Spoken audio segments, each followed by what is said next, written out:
कृष्ण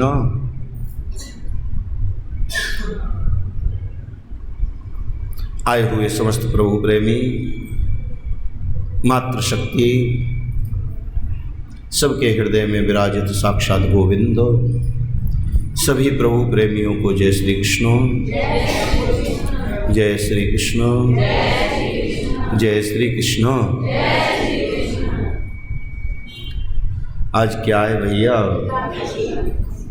एकादशी आज पक्की बात है? अच्छा, रमा है। चलो तो महाराज आज हम सब लोग ज्ञान गंगा में गोता लगाने के लिए एकत्रित हुए हैं।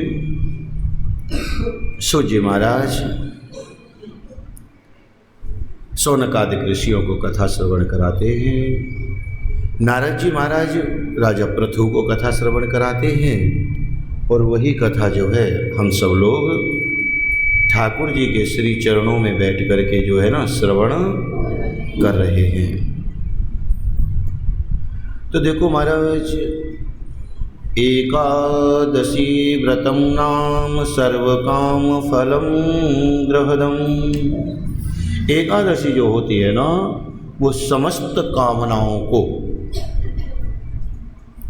परिपूर्ण करती है, समस्त कामनाओं को पूर्ण करती है, समस्त कामनाओं को देने वाली है। चाहे इस एकादशी का व्रत जो है ना ब्राह्मण करें, चाहे क्षत्रिय करें, चाहे वैश्य करें, चाहे शूद्र करें, चाहे स्त्री करे, चाहे कोई और करे, ये समस्त जीवों को मुक्ति प्रदान करती है। व्रत जो है एकादशी का भगवान विष्णु को अत्यंत प्रिय है। आप जानते हो एकादशी जो है ना, इसका जो प्राकट्य है ये कहाँ से हुआ है? भगवान के श्री हृदय से, विग्रह से इसका प्राकट्य हुआ है। और हृदय से निकली हुई कोई भी चीज हो वो तो भगवान है। अगर हमारे हृदय से भी कोई अच्छी पुकार निकलती है भाव में डूब करके, तो क्या होता है हमारे साथ? तो महाराज वो काम सही हो जाता है। भगवान के भजन करने का मतलब भी यही है। भगवान का जो हम लोग भजन कर रहे हैं उसका मतलब सिर्फ यही है कि हमारा जो मन है ना वो अच्छा हो जाए। कथा आप लोग सुनते हो, सुनते रहते हो। एक बात बताओ कि जो रावण है क्या वो पूजा नहीं करता था? महाराज हम तुम नहीं कर सकते उसकी जैसी पूजा। भगवान भोले बाबा की ऐसी पूजा करता था, भोले बाबा को आना पड़ता था। जो रावण कहता था वो भगवान भोले बाबा को करना पड़ता था। और भोले बाबा को ही नहीं, ये जितने भी देवी देवता हैं सबको आना पड़ता था। ग्रह तो, यमराज तो, महाराज सब उसके यहाँ उल्टे लटके पड़े हैं। उसकी पूजा में इतनी शक्ति थी, इतनी पूजा करता था, पहाड़ तक को उठा लेता था। हैं? और पर पूजा तो खूब करता था, पर उसकी मनोवृत्ति थी ना वो बदली नहीं थी। पूजा करने से अगर हमारा मन न बदलता हो तो वो पूजा कैसी है? महाराज रावण के जैसी पूजा भी किसी ने नहीं की और रावण के जैसा नाश भी किसी का नहीं हुआ। क्यों? क्योंकि मन नहीं बदला उसका। जब तक मन में भाव नहीं आएगा भगवान नहीं आते। अब उसकी पूजा का प्रभाव है, भगवान दर्शन देते थे, उसके काम को पूरा करते थे, पर मनोवृत्ति को भगवान थोड़ी बदलते थे। महाराज उस समय तो सीता जी को चुराया ही था, नाश हुआ ही था, पर आज तक ऐसा कोई नहीं हुआ जिसको महाराज हम आज तक ऐसे जलाते हों। लाखों ग्राउंडों में आज भी रावण की प्रतिमा बना करके उसे जलाया जाता है, तो ऐसा नाश किसका हो सकता है? पूजा करने से सब कुछ नहीं होगा। ये मैंने पूजा की बात बताई है कि हम पूजा करते हैं, तो पूजा तो हमसे ज़्यादा रावण भी करता है। मन को बदलो, और मन को बदलने का एक ही उपाय है कि अपने आप को जो है ना भगवान की दी हुई प्रसादी में प्रसन्न रखो।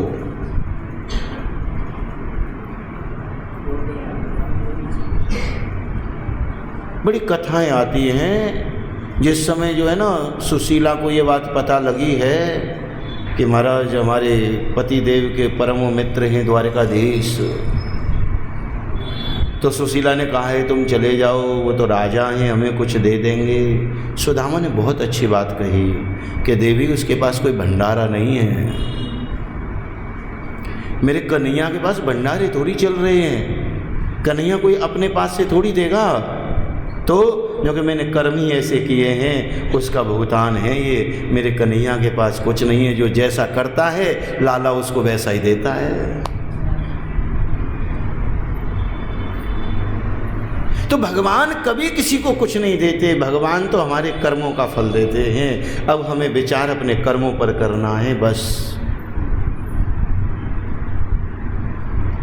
भगवान को ये एकादशी इसीलिए प्रिय है, पर एकादशी का नाम एकाग्रत होना है। अपने आप को एक करना है। हम अपने आप को एक करना मुश्किल है,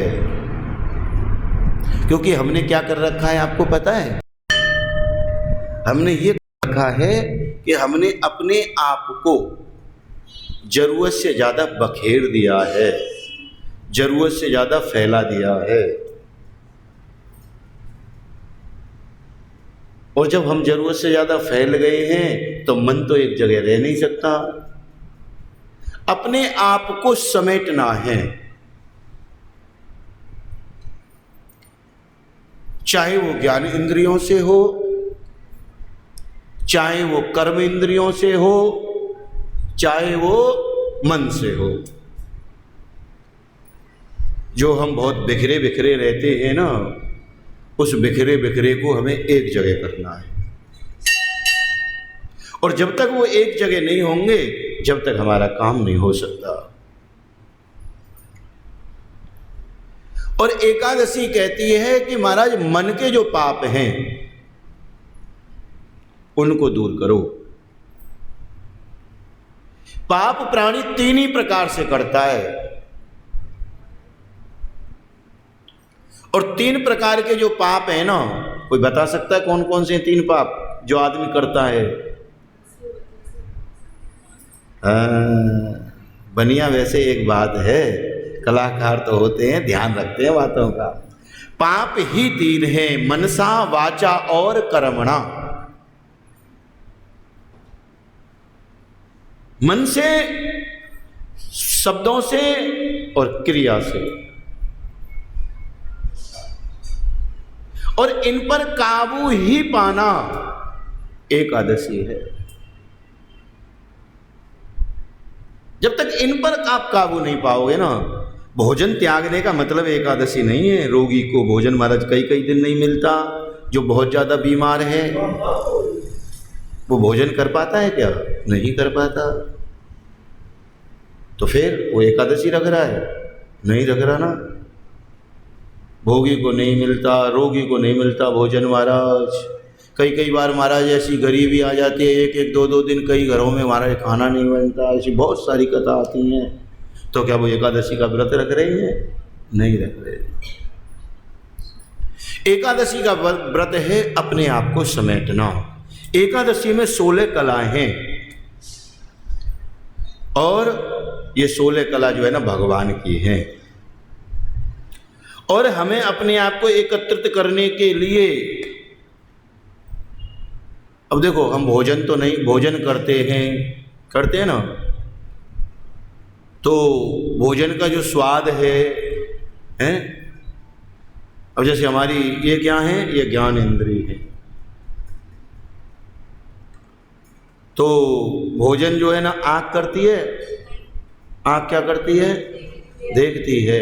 पर अगर किसी को भोजन देते हैं तो क्या करते हैं, अरे खा के देख ना, मतलब आँखें खाएंगी क्या, खाएगा कौन? अरे कान जो है ना वो खाएंगे, क्या कहते हैं, अरे सुन के देखना है, अरे बोल के देखना। अरे मुंह देखता थोड़े ही है, मुंह तो खाता है। समझाने का विषय जो है वो केवल इतना सा है कि अपने आप को एक कर लो, कर्म इंद्रियों से भी, मन इंद्रियों से भी, ज्ञान इंद्रियों से भी, और महाराज ज्ञान, कर्म और मन से। एकादशी जो है हम सब लोग व्रत करते हैं, तो व्रत का नियम है कि एक दिन पहले एक टाइम भोजन होना चाहिए। अगर ऐसा नहीं है, दोनों टाइम हो रहा है किसी भी कारणवश, तो भोजन की बात नहीं हो रही, बात ये हो रही है कि महाराज एक दिन पहले ही अशुद्ध भोजन का त्याग हो जाए। और अशुद्ध भोजन का त्याग करके महाराज प्रातःकाल उठो, स्नान ध्यान करो, और स्नान ध्यान करने के बाद भगवान को प्रसन्न करने के लिए जैसे आपसे बने, भगवान की पूजा जो है वो 16 उपचारों से होती है, पर जैसे आपसे बनती हो। भगवान जो है कभी विद्वानों को नहीं मिलते, ज्ञानियों को नहीं मिलते, भगवान जब मिलते हैं जब भोले को मिलते हैं। तो भोलेपन से, भाव से जो पूजा आप कर पाओ वो करो। और पूजा पाठ करने के बाद में महाराज अगर हो सके आपसे तो आपको क्या करना है कि महाराज जागरण करना है। अब जागरण की जो विशेषता है वो जगना नहीं है। आजकल जो जागरण हमारे होते हैं ना, वो जागरण नहीं है, मनोरंजन है। वो क्या है, मनोरंजन है। रात में नींद नहीं आए तो हमारा थोड़ा गाना बजाना हो जाए, बीच में एक आध झांकी आ जाए जब नींद आने को हो, इसके बाद फिर एक आध बार चाय हो जाए, हैं? जागरण नाम तो सोई हुई इंद्रियों को परमात्मा के प्रति जगाना है, उसका नाम जागरण है। स्वतंत्रता, कुशल कीर्ति, धैर्य, विनम्रता, उग्रता, प्रबलता, प्रेय और शील, ओज, बल और वीर्य, गंभीरता, स्थिरता, अस्मिता, कीर्तिमान, अहंकार रहित होकर के जो जागरण किया जाता है वो जागरण होता है। जरूरी नहीं है भगवान को किसी स्वर में कुछ सुनना है और सुनाना है। भगवान को जैसे तुम सुना सकते हो भगवान के सामने प्रकट कर दो। तुम्हारा जब इस प्रकार से एकादशी का व्रत किया जाता है, हे केशव, अज्ञान तिम्र जो मनुष्य है वो व्रत तो करता है, ज्ञान दृष्टि कहती है कि व्रत करने से फल तो सबको प्राप्त है। ऐसा नहीं है कि हमें फल नहीं मिलेगा, पर फल का जो प्रभाव है ना वो हो सकता है कम मिले। भगवान की पूजा जो है ना उसका फल तो विशेष है और मिलेगा ही मिलेगा। पर जैसे आपने देखा होगा अब ये तार है, अगर ये यहाँ से नंगा हो, इसमें करंट मार जाए तो क्या ये करंट को ये थोड़ी देखेगा कि इन्होंने जान के पकड़ा है या अनजाने में पकड़ा है। उसका काम अपना है, वो करेगा। अग्नि है, अब गलती से उस पर कोई कपड़ा चला जाए, हाथ लग जाता है कई बार, तो महाराज अग्नि को ये थोड़ी देख रही है कि इसने अनजाने में लगाया, इसे छोड़ दूं। जान के लगाओ चाहे अनजाने में लगाओ, जलना तो पड़ेगा। तो भगवान का जो व्रत है इसका फल तो मिलेगा, चाहे हमने जैसे किया हो, फल तो मिलेगा, फल कहीं नहीं जा सकता। तो महाराज जब हम एकादशी का व्रत करते हैं, द्वादशी का पारायण करते हैं, जैसे आजकल दीपावली का चल रहा है, अब कल भी एकादशी पूरी थी पर किसी ने नहीं रखी। क्यों नहीं रखी भाई? आज द्वादशी भेदा एकादशी, इसलिए आज वाली ज़्यादा है। अब देखो भैया, तुम तो 4 दिन भी रख सकते हो, हमें तो 1 दिन रखना भी मुश्किल है। बता ही रहे हैं तुम्हें, पर रखना तो हमारे लिए भी मुश्किल है भाई। हम तो दिन में कम से कम 4 बार भोजन करते हैं, क्या करें बताओ। झूठ बोलना भी अपराध है। कोशिश ये है कि झूठ ना बोलें, पर यहाँ बैठ के बोलें तो गलत है। हमें 4 बार भोजन करता हूँ कम से कम, चाहे करूँ बहुत कम, क्योंकि मेरी शुगर वुगर रहती है, फिर नहीं खाता तो मुश्किल हो जाती है। थोड़ा बहुत खा लेता हूँ, आदत पड़ गई है अब। चाहे मैं भोजन करूँ चाहे व्रत रखूँ, मेरे को दिन में 3-4 बार खाता ही, चाहे थोड़ा सा खाऊँ। कुछ माताओं ने आदत डाल रखी है, भगवान का भोग खाता हूँ। जब भगवान भोग प्रसाद लगता है 10-11 बजे, एक सवेरे हमारी दया आंटी पराठा लेके आती है, वो खाता हूँ, 2 बार तो हो गया। और तीसरी बार जब बच्चों को स्कूल से लेके आता हूँ फिर खाता हूँ, और 1 बार रात को सोते समय। हमारा 4 बार कम से कम ये रोज का रूटीन है। मेरा कहने का मतलब है, तात्पर्य है, भोजन त्यागना नहीं है, विचारों को त्यागना है, बेकारों को। तो सूर्य उदय और अस्त की जो हम कथा सुना रहे थे, जो हमारी दीपावली में महाराज जो चल रहा है, तो अभी तो हमने सूर्य अस्त वाली ली है ना एकादशी। जो सूर्य उदय हो रहा है यही एकादशी व्रत तो लिया है हमने। तो क्या हम दीपावली ऐसे नहीं ले सकते क्या? तो फिर उसमें सोचना क्या है?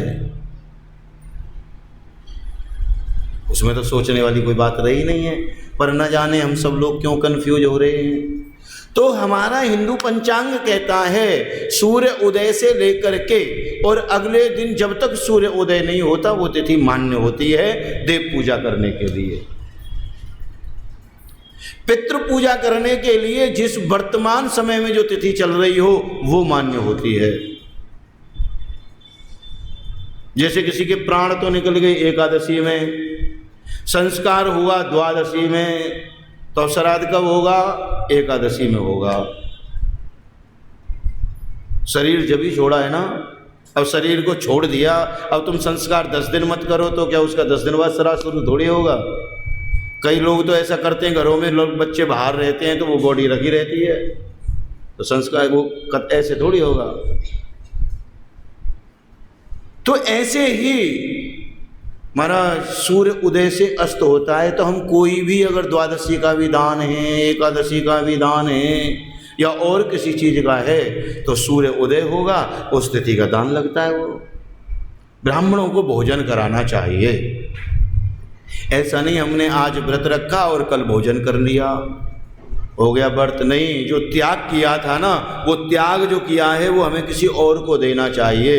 ये कथा कहती है कि धीरे धीरे 1 महीने में 2 दिन का जो अपना अन्न छोड़ा है वो अन्न किसी और को दो, जिससे किसी और का भला हो। वो एकादशी है। प्राचीन काल की बात है महाराज कि ग्वाल नामक जो है ना सत्यपरायण मुनि थे।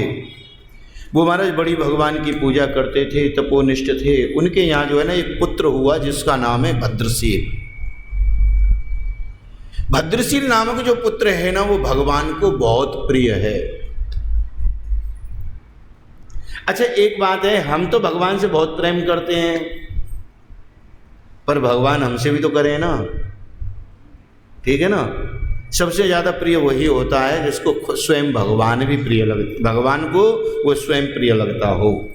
ये दोनों एक दूसरे से बहुत प्रेम करते हैं। क्यों करते हैं कि इनके मन में भी, वचन में भी और कर्म में भी भगवान की सेवा है। भद्रशील अगर कर्म करते हैं तो क्या करते हैं कि महाराज मिट्टी में जो है ना भगवान की अपने हाथों से प्रतिमा बनाते हैं। जब प्रतिमा बनाते हैं तो मन में क्या होता है, भगवान। अगर मन में कुछ होगा तो क्रिया में बदल जाएगा।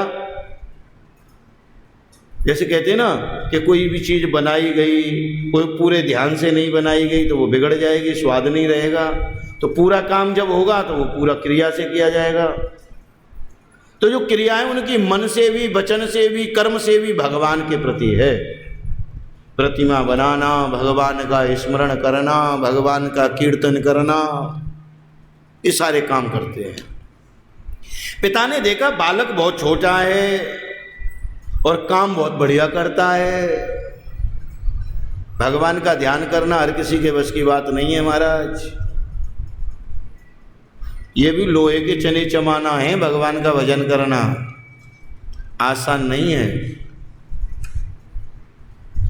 एक दिन पिता ने पूछ लिया, बेटा तुम इतनी पूजा करते हो, इतना भगवान का भजन करते हो, इतना भगवान का कीर्तन करते हो, कारण क्या है? तुम्हें किसने समझाया? ये सब बातें तुम्हें किसने बताई? कहते हैं पिताजी ये बात मुझे किसी ने नहीं बताई, ये सब मेरे पूर्व जन्म का संस्कार है। कुछ लोग उस बातों को भूल जाते हैं पिताजी, पर मैं अभी तक उसे भूला नहीं हूं। कि ऐसा क्या है बेटा कि तू जिसे भूला नहीं आज तक? कहने लगे पिताजी, भद्रशील बोला कि पहले में चंद्रवंश में उत्पन्न धर्म कीर्ति नामक राजा था। मुझे दत्तात्रेय जी ने शिक्षा प्रदान की थी और उस शिक्षा का मैंने अध्ययन किया, पर न जाने क्यों मेरा मन बिगड़ गया। मन बिगड़ गया ना तो महाराज मैं ऐसा हो गया मेरा मन कि मैं पाखंडियों की संगति करने लगा, बनावटी लोगों की संगति करने लगा, निंदक लोगों की संगति करने लगा।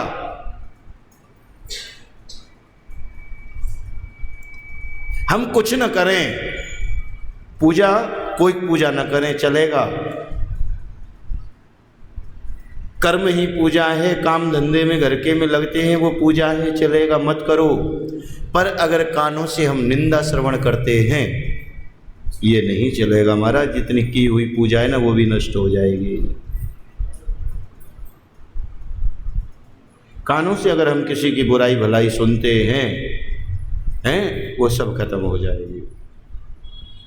किया हुआ पुण्य अर्जित वो सब नष्ट होगा। तो पिताजी मेरा ऐसा ही साथ हो गया मेरा। मैं हजारों वर्षों तक पृथ्वी का पालन किया मैंने, पर महाराज मैं पाखंडियों के साथ बैठने लगा, उनका संग करने लगा। और पाखंडी तो इधर उधर की बातें करते थे, तेरी मेरी कथाएं सुनाते थे, एक दूसरे की निंदा करते थे, वो सब मैं सुनता रहता था। अब उनकी निंदाओं को सुन करके भगवान की पूजा में ध्यान कम और दुनियादारी में ज़्यादा फंस गया। मेरे साथ हुआ क्या महाराज कि जब समय तो सबका ही आता है, आखिरी जब समय आया मैं गया ना तो महाराज मेरी बड़ी पिटाई हुई। बहुत मेरे को महाराज कष्ट हुआ, बहुत कष्ट दिया मुझे यमदूतों ने। जब मैं यमराज की सभा में पहुंच गया, यमराज ने कहा भाई इसके कम से कम भाई खाते को तो देख लो, इसको कहाँ भेजना है। जब उन्होंने मेरा बही खाता देखा ना, उसमें केवल एक ही मेरा ऐसा सत्कर्म था जिसने मेरे जीवन का उद्धार कर दिया। कि वो क्या सत्कर्म था कि जब मैं इतना बिगड़ गया था ना, मेरी मन बुद्धि सब बिगड़ गई थी, तो महाराज मैं वन के पशुओं को पक्षियों को मारता था। अपने आप से श्रेष्ठ मैं किसी को नहीं समझता था। तो मैंने क्या देखा कि अपने शिकार के लिए जो है मैंने महाराज भद्र नदी पर जो है ना वहाँ कुछ संत ब्राह्मण भगवान की पूजा कर रहे थे। केवल एक रात्रि मैंने उन्हें देखा था। ठंड पड़ रही थी और मेरा मन था कि मैं सवेरे देखूंगा इन्हें। और महाराज उनकी पूजा को देखकर, उस कथा को सुनकर जो है ना, और मैं रात में जागरण करते करते उसे देखते देखते मर गया था। तो मेरे आखिरी पेज पर डी एंड में यही लिखा हुआ था कि इसने भगवान की कथा सुनी है, इसने भगवान की कथा होते हुए देखी है, संत ब्राह्मणों को पूजा करते हुए देखा है। ये महाराज मेरे आखिरी उसमें लिखा था। इसीलिए तो कहते हैं भैया अंतमति सुगति।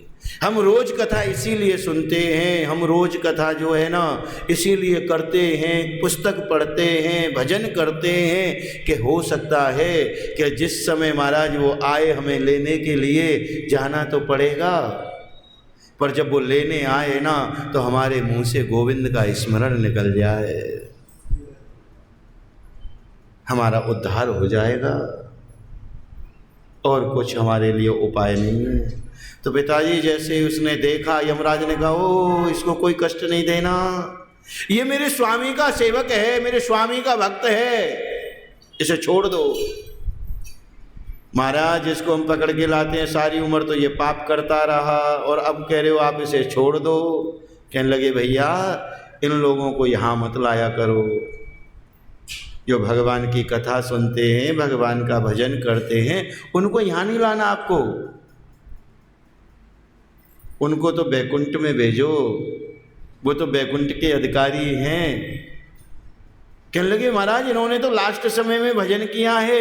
अरे यूं कहा भैया इन्हें कम से कम कभी तो याद आई मेरी, अब नहीं तो जब सही, जब नहीं तो तब सही, याद तो किया मुझे। अगर इन्होंने याद किया है तो ये मेरे अधिकारी हो गए हैं। यमदूत ने तो महाराज उनको प्रणाम किया।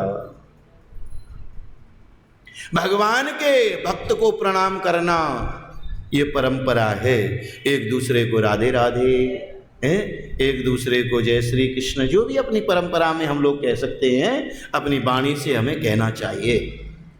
उन्होंने मुझे प्रणाम किया अपना भगवान का भक्त समझकर, अपने स्वामी का सेवक समझकर।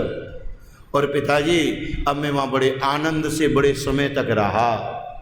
जो सुख इंद्र के लिए है वो सुख मुझे मिला।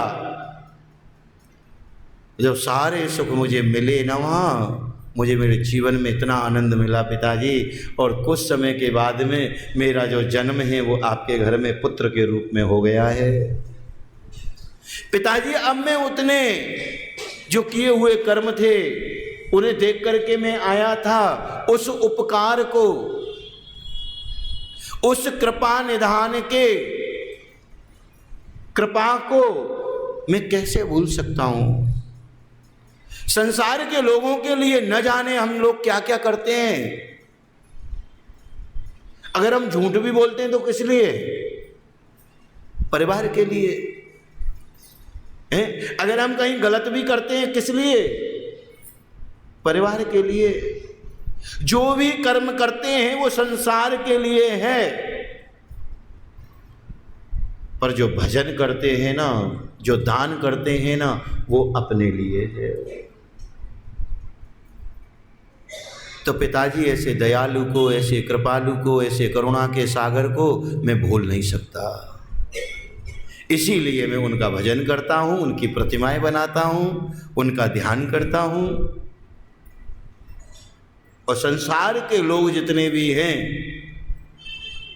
वो भगवान की बनाई हुई प्रतिमाओं से प्रेम करते हैं, हमारी बनाई हुई प्रतिमाओं से प्रेम करते हैं, पर जिन प्रतिमाओं को भगवान ने बनाया है ना उनसे द्वेष करते हैं। इसीलिए तो कहा है रामायण में कि सिया राम में सब जग जानी, करहूं प्रणाम जोर जुग। महाराज भगवान, जो भगवान वहाँ बैठा है ना वो भगवान यहाँ भी बैठा है। हमारे तुम्हारे अंदर, सबके अंदर भगवान हैं। अब आप लोग 2 मिनट में एकादशी की कथा और सुनेंगे। रमा एकादशी का आज जैसा कि बता रहे हो तुम, रमा एकादशी है। तुम्हारा एक मुचकुंद नाम के राजा हैं, उनकी जो बेटी है उसका नाम चंद्रभागा है, बहुत प्रेम करते हैं। और वो जो राजा है ना महाराज, भगवान से इतना प्रिय है भगवान को कि इंद्र जैसा उनका राज्य है। उनके यहाँ जब एकादशी का व्रत किया जाता है तो एकादशी के व्रत में महाराज सब जीव व्रत करते हैं, चाहे मनुष्य हो, चाहे पशु हो, चाहे पक्षी हो। एक दिन पहले ही डोरी पिटवाई जाती है, कल एकादशी है। अब शोभन जो है ना, जो दामाद है, वो महाराज एकादशी वाले दिन जो एक दिन पहले ही आ गए घर पे। तो चंद्रभागा ने मना किया, महाराज आप यहाँ आ गए हो, कल एकादशी का व्रत रखना पड़ेगा, तुम्हारा स्वास्थ्य भी ठीक नहीं है। कहने लगे अब तो मैं जाऊँगा नहीं देवी, अगर व्रत ही रखना है तो कोशिश करूँगा। महाराज उन्होंने क्या किया, पत्नी के समझाने पर जब नहीं गई, उन्होंने व्रत किया। पूरे दिन तो महाराज भूखे रहे,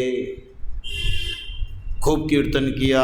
और रात्रि में जब जागरण का समय आया तो इधर तो महाराज मन में प्रसन्नता हो रही है कि जागरण होगा, और इधर जो है ना शोभन, उसके महाराज कष्ट हो रहा है कि मैं पानी नहीं पीऊँगा, मैं कुछ भोजन नहीं करूँगा तो मैं मर जाऊँगा।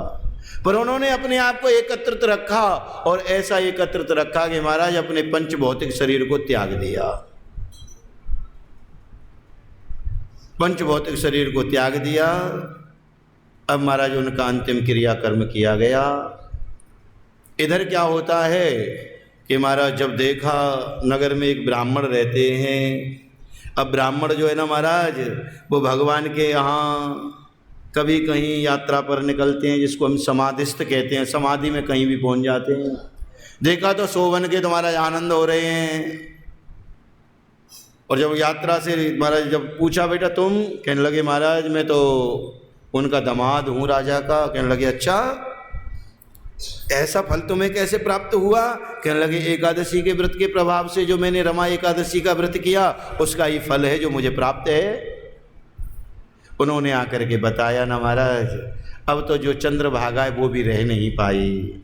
ब्राह्मणों ने बड़े सुंदर मंत्रों के साथ में अभिषेक किया, और अभिषेक करके दिव्य जो शरीर है हमें प्राप्त है, उस शरीर को महाराज लेकर के वो चंद्रभागा जो है ना शोभन के पास भगवान के धाम को ही चली गई। जो भी माता बहन इस व्रत को करती हैं, तो जो हमारा सूक्ष्म शरीर है, जो हृदय है, वो हृदय भगवान में विलीन होता है, भगवान के श्री चरणों की सेवा प्राप्त होती है। तो हम सब लोग जो भी करते हैं वो करें, जो नहीं करते वो कोशिश करें कि हम एकादशी का व्रत किया करेंगे। बांके बिहारी लाल की, श्रीमन नारायण नारायण नारायण भजमन।